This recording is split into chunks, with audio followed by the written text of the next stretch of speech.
let's say Josh Hoey was going to USA. Do you think he beats Cooper Lutkenhaus? And I'm not even saying like, oh no, he's not going to beat him because he's been hurt the last few weeks. I'm saying you put him in the same form that he was in. There's been no injuries. I don't think he does. I don't think he's ever going to beat Cooper Lutkenhaus the rest of his life. Please, Robert, please. Like, this is just the outrageous statements are so crazy. He's run a second and a half faster, I think, than him this It's year. an outrageous statement. I said when Yared Nuguse started winning in the OAC things that he would never lose to the OAC guys. And here we are 3 years later, and that's still true. Like, the way I think about it is Josh Hoey's a one-trick pony. It's from the front, and he's going to serve as the unofficial rabbit for Cooper. He's in 1.5 seconds. So what? Jakob's more than one. He often goes into worlds 1.5 seconds faster than everybody, and he can't run away from them. If you're 1.5 seconds faster than someone in 800, you can run away from them. I think if you told me Josh Hoey from January 24th, 2026, when he broke the world indoor record, you're putting that guy on the start line of the USA final in Staten Island, yes, that guy I think can run away from Cooper Lutkenhaus. I don't think so. Okay, well, you're essentially saying you think Cooper Lutkenhaus is in world record shape and is running as fast as he could outdoors last year indoors, which I'm not sure I'm ready to go there. But I would say this. Josh Hoey, like, let's say he had continued his season and he goes all the way to world indoors. World indoors would be almost 2 full months after he ran his world indoor record. And this is a guy who had been hitting it hard in the fall, who was breaking a world record in the 600 the first weekend of December. I think, given those two trajectories, I would see it hard for him to maintain that level of fitness all the way to the end of March. I think by then you could say, okay, yeah, maybe Lutkenhaus catches up to him, especially if Hoey's front running everything. Look at what we saw last year. He did win world indoors, but he was running out of steam a little bit towards the end. In that scenario, I would say, yeah, I think, Lutkenhaus, maybe if he doesn't get him at USA's, he could get him at world indoors.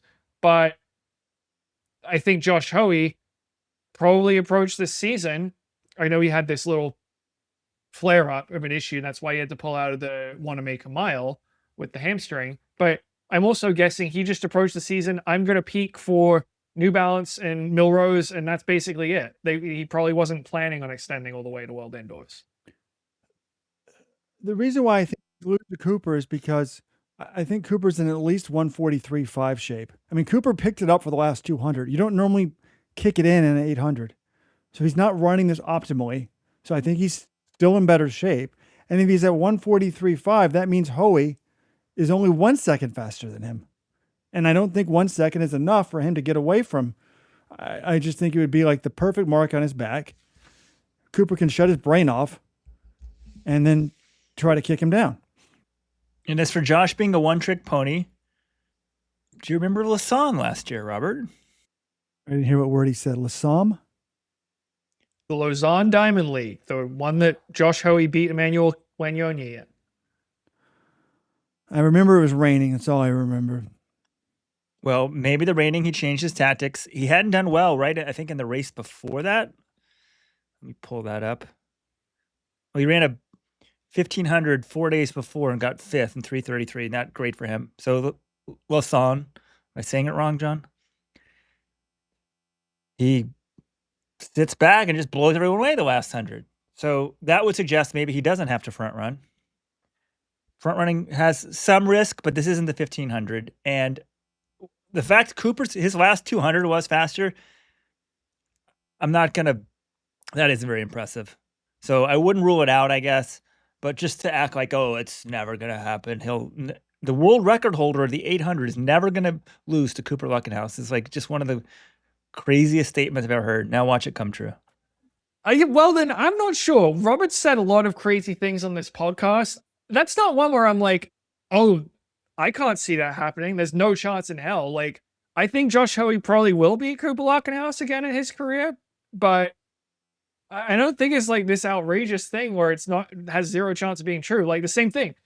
I gave Robert crap when he said that thing about Nuguse. Oh, Nuguse, he will never lose to Ollie Hoare and those other OAC guys. And this was when Mario Garcia Romo was 4th at Worlds and Ollie Hoare was like coming in second and third in some of these diamond leagues. I thought it was a crazy statement.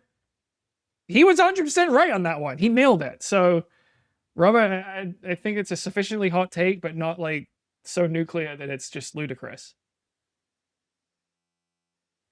By the way, can we call that over now? Because it's possible like Nuguse does lose to them later in his career.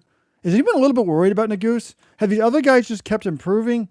I mean, it's like I'm like, what's wrong with Nuguse? And so far, he's run a 3:48 mile and finished second at Melrose, and he's run a 7:33 3K and lost to Nico. I mean, someone has to finish second, but it's hard to stay on top. For a few years, Nuguse was strong enough where he could just front run in the US and he wouldn't have to worry about these guys.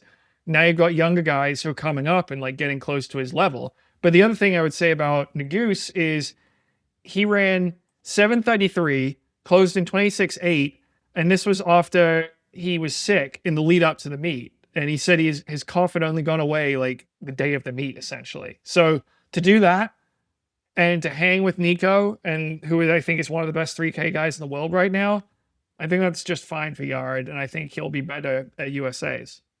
I don't know if he'll be better than, Nico. They're probably not running the same event, but I think when you're running 7:33 and that's like considered like an off day or you're coming off illness, that's a pretty great spot to be in. yeah, I do think the illness is underrated. That's a very good point, John. Thanks for pointing that out. I know Jordy Beamish was also injured, was also ill, so everyone's writing Beamish off. If hopefully they let Beamish into some event at World Indoors, then I'm going like, okay, that's over a month from now. If anyone wants to roll their dice and let this go slow, if they're in the mile, as good as Cole Hocker is, if it goes slow, gave me the same winning time as last time. Well, I don't know. Can Beamish go from like last place to first again? I still might pick Beamish.